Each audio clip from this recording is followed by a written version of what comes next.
রবিউল, ভারত সরকারের দেয়া নিষেধাজ্ঞার কারণে স্থলবন্দরের রপ্তানি বাণিজ্য কি কমেছে কিনা এবং কি নেতিবাচক প্রভাব পড়েছে জানাবেন।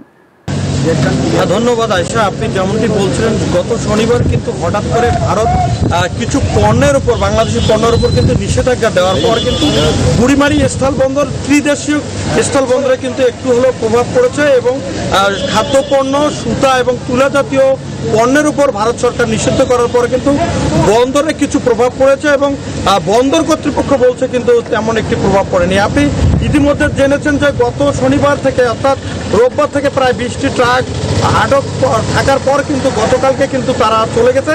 আজকে কিন্তু প্রায় 10 থেকে 15টি সুতা এবং তুলার ট্রাক আটক হয়ে রয়েছে এবং বুড়িমারি স্থলবন্দরে, এবং এই বুড়িমারি স্থলবন্দরের যারা শ্রমিক রয়েছেন তারা কিন্তু বলছেন বেশিটা প্রভাব পড়বে না, কারণ বাংলাদেশি যে পণ্যগুলো ভারতে যায়, ভারতের অভ্যন্তরে গিয়ে কিন্তু তারা আনলোড করে এবং ইতিমধ্যে কিন্তু যে 10 থেকে 15টি ট্রাক রয়েছে এটি সুতার ট্রাক রয়েছে এবং সুতার এই ড্রাইভাররা কিন্তু গত 2 দিন ধরে এখানে অবস্থান করছেন।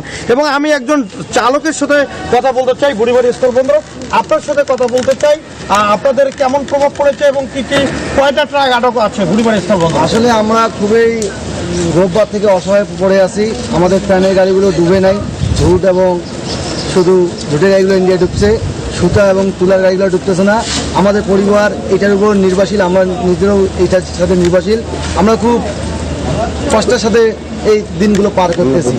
আমরা এখানকার বদলি ড্রাইভার, আমরা এখান থেকে গাড়ি নিয়ে যাই, এই গাড়িগুলো নিয়ে যাই, আমাদের পরিবার চলে, সংসার চলে। আমরা খুব দারিদ্রের মধ্যে আছি। ধন্যবাদ আপনাকে। আমরা শুনছিলাম একজনের সাথে কথা, আমি কথা বলেছি বুড়িমারি স্থলবন্দরের যে কাস্টম সহকারী কমিশনার রাহাত হোসেনের সাথে। তিনি বলেছেন যে আমরা এ পর্যন্ত যে পণ্যগুলো ভারতে যাবে না সে ধরনের কোনো চিঠিপত্র পাইনি এবং তেমন কিন্তু এবং সরকার যে রাজস্ব হারাবে তেমন কিন্তু প্রভাব পড়বে না, এইটি আমাদেরকে জানিয়েছেন। তো এই ছিল আমার কাছে সর্বশেষ। ফিরে যাচ্ছি স্টুডিওতে।